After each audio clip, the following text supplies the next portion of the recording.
भाई और बहनों, बार बार ये बातें दोहरानी पड़ती है कि साध संगति से जुड़ना कोई सामान्य बात नहीं है, किसी सामान्य आत्मा की बात नहीं है। साध संगति सतगुरु रामपाल जी परमेश्वर जी का यथार्थ 13वां सत सुकृत कबीर पंथ है। साध संगति से जुड़े बिना आप कभी भी अपने गुरु के प्रति अपने हृदय में असीम श्रद्धा उत्पन्न नहीं कर सकते। आप कभी भी किसी भी पॉइंट पर जरा सा काल का दबाव पड़ते ही मर्यादाओं को खंड कर सकते हैं। आप अपने सतगुरु से दूर हो सकते हैं, आप गुरु विमुख हो सकते हैं। साध संगति से जुड़ने के बाद ही आप सतलोक के लिए योग्य और नेक भगत बन सकते हैं। विचार करो भाई और बहनों, आज परमपिता परमेश्वर सतगुरु रामपाल जी का मार्ग चल कहां से रहा है। 8.5 अरब जनसंख्या है पूरे विश्व की, आग लगी पड़ी है। जो मार्ग उन्होंने चलाया था सन 1994 से 2014 बरवाला कांड के बाद सतगुरु रामपाल जी के कलयुगी मनवश परिवार ने उस मार्ग में, उस बाग में आग लगा दी है। 2014 से वर्तमान 2026 तक ना सतगुरु रामपाल जी परमात्मा का कलयुगी परिवार खुद मर्यादा में है और ना उस परिवार के पीछे अंधी होकर चल रही संगत मर्यादा में है। तमाम भक्ति विरुद्ध कर्म करवाए जा चुके हैं, जिनको करने से सतगुरु नाराज होते हैं, जिनको ना करने के लिए सतगुरु ने पिछले 30 वर्षों से हमें शिक्षा दी थी, दीक्षा दी थी। सतगुरु रामपाल जी स्वयं इसार जेल में जाकर बैठ गए हैं। फिर उनका मार्ग आखिर चल कहां से रहा है? साध संगति से। क्योंकि सर्वप्रथम साध संगति से जुड़े भाई बहनों ने ही अपने परमपिता परमेश्वर जी को उन्हीं के आशीर्वाद से गुरु रूप में पहचाना जाना। सन 2019 में प्रथम बार सतगुरु रामपाल जी परमेश्वर जी का प्रकट दिवस मनाया गया, उन्हें परमेश्वर माना गया।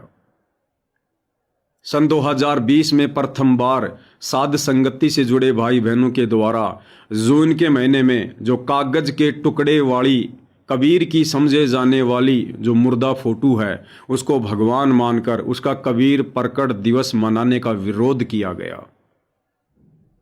और आज साध संगति ही वो पंथ है, वो मंच है, जहां गीता अध्याय 3 श्लोक 13 के अनुसार गुरु को परमात्मा मानकर सुबह शाम आत्माएं अपने अपने घरों पर भोग लगाकर प्रसाद ग्रहण कर रही हैं। साध संगति ही वो पंथ है, वो मार्ग है, जहां संध्या आरती की सर्वप्रथम लाइन पाती पंच पोहप कर पूजा, देव निरंजन और न दूजा। इस आधार से अपने गुरु को परमात्मा मानकर 5 दीपक वाली थाल के साथ प्रतिदिन उनकी आरती उतारी जाती है।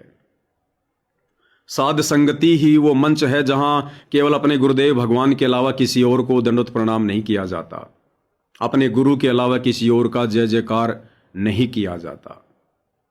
साध संगति से जुड़े भाई बहन ही परमात्मा के वो हंस हैं जो आज मर्यादा निभाने के लिए घर से, परिवार से, समाज से, संगत से संघर्ष कर रहे हैं, टक्कर ले रहे हैं, ज्ञान आधार से, बिना किसी लड़ाई झगड़े के, बिना किसी मनमुटाव के, बिना किसी मुकदमेबाजी के।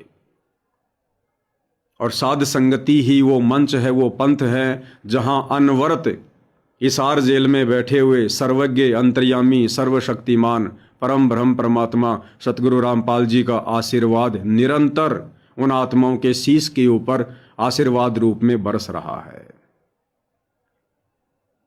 तो भाई और बहनों, निसंदेह आप जितने भाई बहन साध संगति से जुड़े हुए हैं, आपके दिलो दिमाग से ये संसार निकल जानी चाहिए और अब हमने केवल आगे की ओर बढ़ने का ही प्रयत्न करना चाहिए।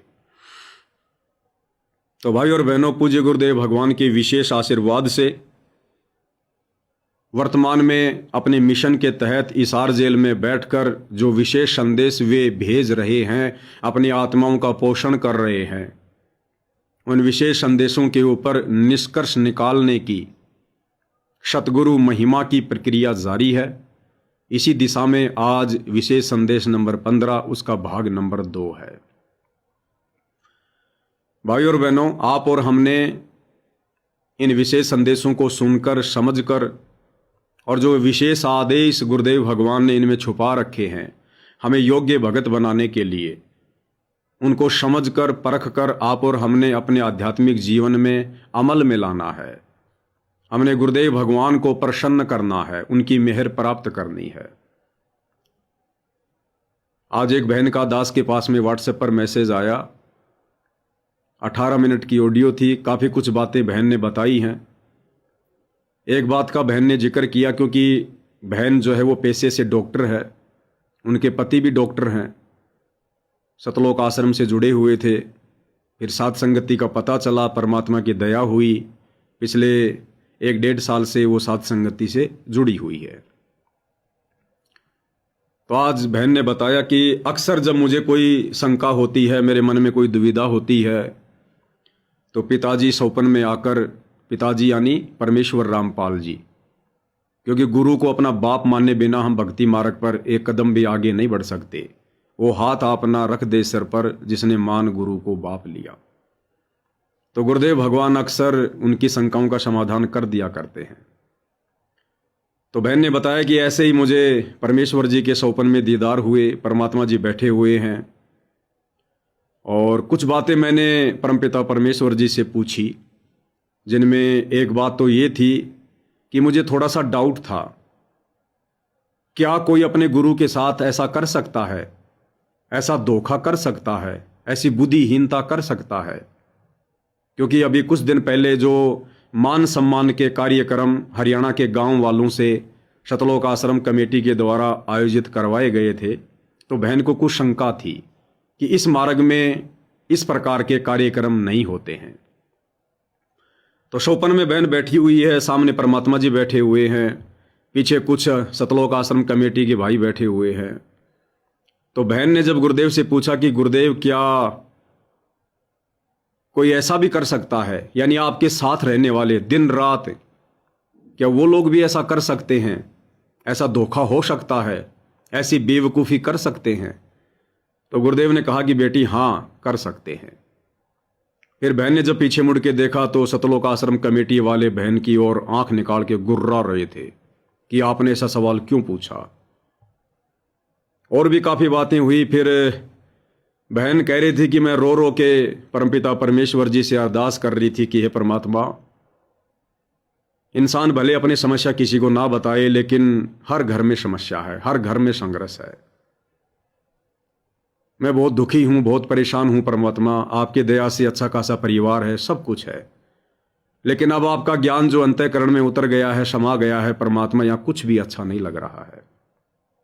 केवल आपके चरणों की आस है, कब ले चलोगे परमात्मा? दासी तैयार है, और जल्दी ले चलो परमात्मा, आप जब कहोगे दासी तैयार है।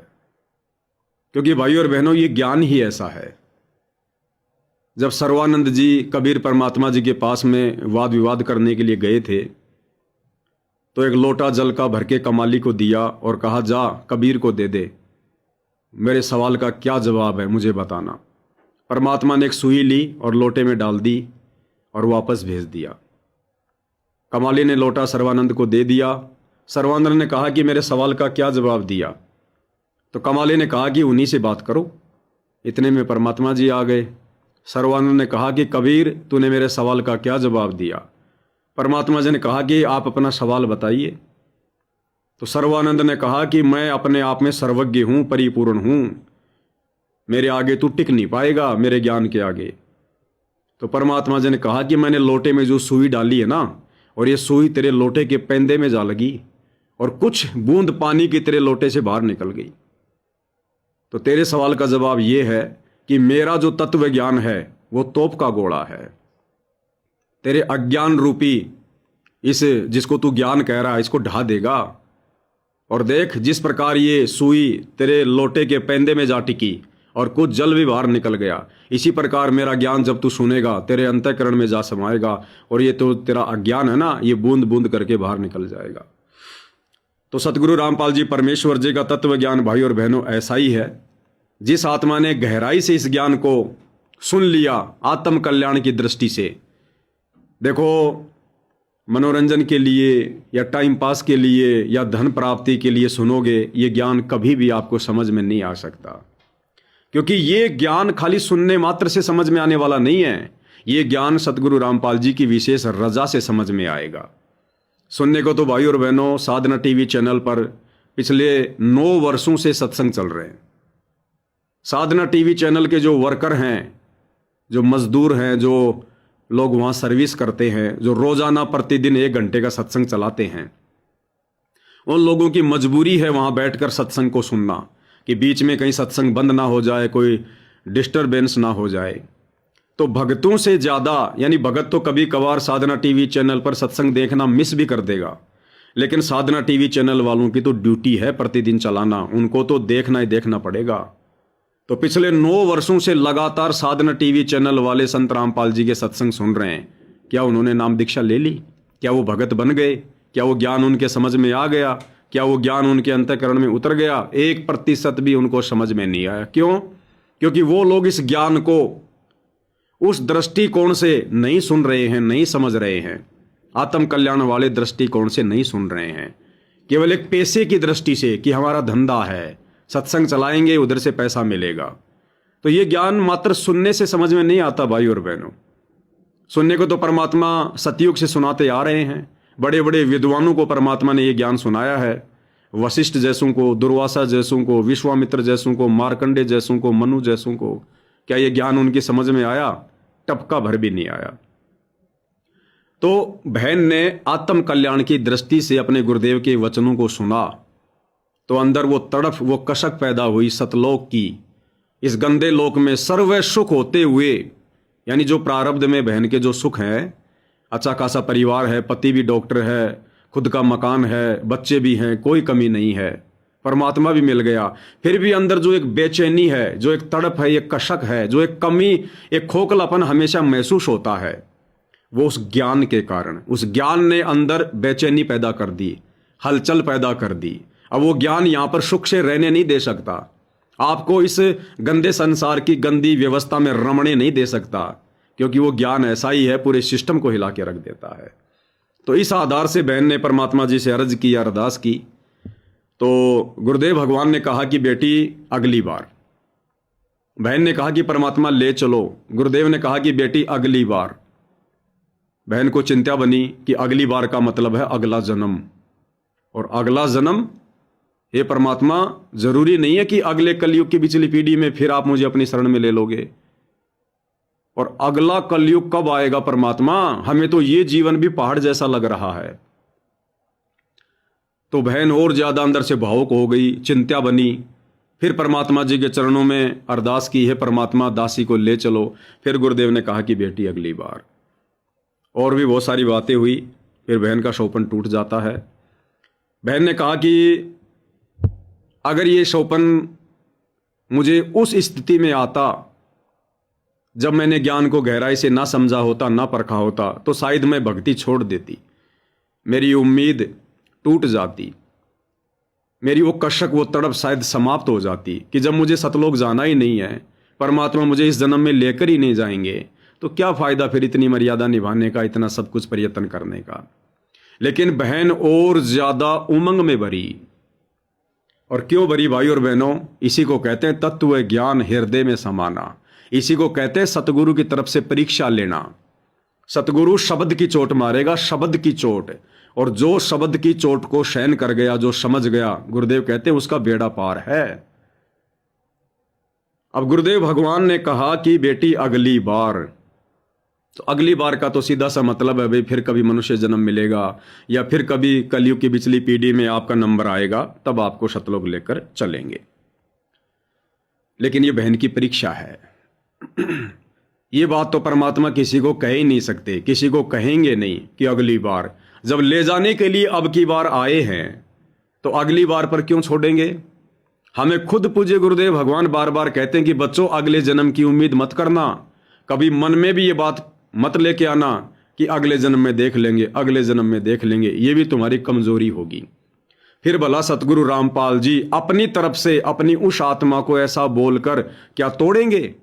क्या उसको मायूस करेंगे कि बेटी अगली बार, अगली बार? ये बहन की परीक्षा थी। क्या चाहते हैं सतगुरु रामपाल जी भगवान? परमात्मा चाहते हैं कि इस आत्मा को मैंने लेकर जाना है और ये आत्मा भक्ति में ज्यादा ध्यान दे, विशेष तड़प बनाए, विशेष कसक बनाए। जैसी भक्ति ये प्रतिदिन कर रही है उससे कहीं अधिक ज्यादा करे। थोड़ी बहुत त्रुटि रह रही है मर्यादाओं में, उसको ठीक करे। तो परमात्मा ने बहन को झटका दिया। हिम्मत देने वाले भी वही हैं। जैसे कुम्हार ऊपर से मटके पे चोट मारता है, अंदर हाथ का सहारा देता है। तो सतगुरु रामपाल जी परमात्मा जी चाहते हैं कि ये मेरी आत्मा मन में ये चिंता पैदा करके और थोड़ा ज्ञान को आधार बना के कि भाई गुरु जी ऐसी बात क्यों बोलेंगे अगली बार, इसका मतलब मेरी भक्ति में कहीं ना कहीं कोई कमी है, थोड़ी बहुत। गुरुदेव भगवान चाहते हैं कि मैं अपनी त्रुटि को ठीक करूं, मैं और ज्यादा भक्ति में आगे बढ़ूं, और ज्यादा सुमरण करूं, और ज्यादा सतगुरु की सेवा करूं, वो कशक मैं अपने अंदर पैदा करूं, जिससे जो कमी गुरुदेव भगवान को दिखाई दे रही है वो कमी मेरी अति शीघ्र पूरी हो सके। तो बहन ने ज्ञान को आधार बनाया, जिस कारण से बहन मायूस नहीं हुई, बल्कि और ज्यादा रुचि बहन की भक्ति में बनी।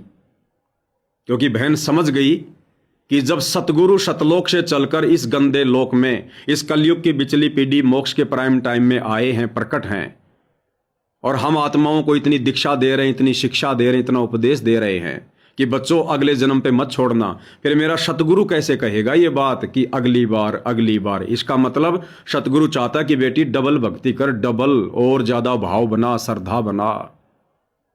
तो भाई और बहनों, ये होता है ज्ञान आधार। ज्ञान आधार इसको कहते हैं। तत्व भेद, तत्व भेद एक न्यारा रे साधु भाई, तत्व भेद एक न्यारा। तो सतगुरु अपने शिष्य की इस प्रकार की परीक्षा भी ले लेता है। तो उस स्थिति में भगत ने बहन की तरह थोड़ा ज्ञान को आधार बनाकर विचार करना होता है, मायूस होकर बैठना नहीं होता है। क्योंकि अब सतगुरु रामपाल जी धरती पर प्रकट हैं सरगुण रूप में। एक है परमात्मा का निर्गुण रूप, जिस निर्गुण रूप में सतगुरु रामपाल जी सतलोक के सिंहासन पर बैठे हुए हैं। और जब यह परमात्मा निर्गुण रूप में होता है उस समय केवल हमें वही मिलेगा जो हमारे भाग्य में होता है। उससे ज्यादा परमात्मा किसी को कुछ नहीं देता, यह उनका विधान है। जब वही निर्गुण परमात्मा कबीर भगवान संत रूप में सरगुण रूप धारण करके पृथ्वी पर तत्वदर्शी संत के रूप में प्रकट होता है, उस समय परमात्मा भाग्य से अधिक देता है। जैसे आप और हम सभी की परमात्मा ने उम्र बढ़ाई हुई है। आप और हमारे भाग्य में बड़े दुख थे, बड़े संकट थे, बड़ी परेशानियां थी। परमात्मा ने हमें अपनी शरण में लेकर, सतभक्ति देकर, आशीर्वाद देकर हमारे तमाम विघ्नों का मर्दन कर दिया। तो जब सरगुण रूप में वो कबीर परमात्मा सतलोक से चलकर संत रूप में धरती पर प्रकट होता है, जैसे आज संत रामपाल जी के नाम से सरगुण रूप में प्रकट है, तो सरगुण परमात्मा हमें भाग्य से अधिक देता है। अगर हमारे भाग्य में इस जन्म में मोक्ष नहीं है तो वो परमात्मा हमें वो विधि बताएगा, वो तरीका बताएगा, वो मार्ग बताएगा, जिस मार्ग पर उनके निर्देश अनुसार चल के हम अपनी आत्मा का कल्याण करवा सकते हैं। वो निर्गुण रूप परमात्मा हमारे किसी काम का नहीं है। जिस प्रकार गुरुदेव ने बताया कि बादल ऊपर आकाश में मंडरा रहे हैं, वो निर्गुण रूप है, उनमें पानी भी है, लेकिन वो हमारे किसी काम के नहीं है। जब वो बादल सरगुण रूप में, बरसात रूप में नीचे आएगा, बारिश के रूप में, तो हमें पीने को भी पानी मिलेगा, हमारी फसल को भी पानी मिलेगा, हमारे पशुओं को भी पानी मिलेगा। तो इसी प्रकार आज वर्तमान में धरती पर सतगुरु रामपाल जी अर्थात कबीर भगवान सरगुण रूप में, संत रूप में प्रकट हैं। यदि हमारे भाग्य में मोक्ष नहीं होगा तो भी परमात्मा वो विधि लेकर आया है। और एक बात भाइयों और बहनों, इस तत्व ज्ञान को आधार बनाकर विचार करने योग्य है, मोक्ष हमारे किसी के भाग्य में नहीं था, हो ही नहीं सकता, किसी के भाग्य में नहीं हो सकता। क्योंकि जो गलती आप और हमने सतलोक में की है, अपने बाप के साथ में जो गद्दारी की है, उनके वचन की जो हमने अवहेलना की थी, उसकी कोई माफी है ही नहीं, कोई माफी नहीं है उसकी। ये तो दयालु परमात्मा है जो अपनी तरफ से आप और हमारे को बख्शीश करता है, अपनी दयालुता दिखाता है, रहम करता है, हमें एक मौका देता है, एक चांस देता है। परमात्मा स्वयं हमारी उन गलतियों को नजरअंदाज करते हुए, जो गलती अक्षम्य है, स्वयं ये परमात्मा धरती पर आता है कि यदि ये आत्माएं मेरी बात मान लेंगी, मेरे बताए अनुसार मार्ग पर चलेंगी, तो मैं इनको काल की जेल से छुटवा लूंगा, मैं इनकी सजा को माफ कर दूंगा, कम कर दूंगा मैं। तो ये तो परमेश्वर की दयालुता है। अब इस दयालुता का फायदा कौन कौन उठाएगा, ये आप और हम आत्माओं के ऊपर निर्भर करेगा। तो भाई और बहनों, इस समय हम सब कुछ प्राप्त कर सकते हैं इस परमात्मा से, सब कुछ, जिसको जो चाहिए ये परमात्मा देगा, क्योंकि ये दाता है। गुरु समान नहीं दाता रे जग में, गुरु समान नहीं दाता। ये दाता है, इसका काम देने का है। हम भिक्षुक हैं, हम याचक हैं इसके। गुरु समान दाता नहीं, याचक शिष्य समान, तीन लोक की संपदा सो गुरु दीनी दान। इस समय ये परमात्मा जो मांगोगे वो देगा, जो मांगोगे वो देगा। तो हमने वर्तमान में केवल मोक्ष मांगना है, भक्ति मांगनी है, मर्यादा मांगनी है। अगर कोई राज मांगेगा, परमात्मा राज भी देगा। परमात्मा कहते हैं जय तन चाहिए राजपाट तो धर ले ध्यान हमारा। अगर तेरे को इस गंदे लोक में राजपाट भी चाहिए ना, तो भी मेरी भक्ति से मिलेगा, दूसरा कोई तरीका नहीं है। तो भाई और बहनों, आज मौका है। परमात्मा ना जाने कौन से शब्द की चोट मारकर अपनी आत्मा की परीक्षा ले ले। हमने इस ज्ञान को आधार बनाकर परमेश्वर के उस शब्द का निष्कर्ष निकालना है। उन्हीं से प्रार्थना करते हुए, उन्हीं के आशीर्वाद से। जीव के वश का कुछ नहीं है, जीव तो मिट्टी का डड़ा है, अपने कर्म बिगाड़ सकता है, फोड़ सकता है, बनवाने वाला केवल सतगुरु है।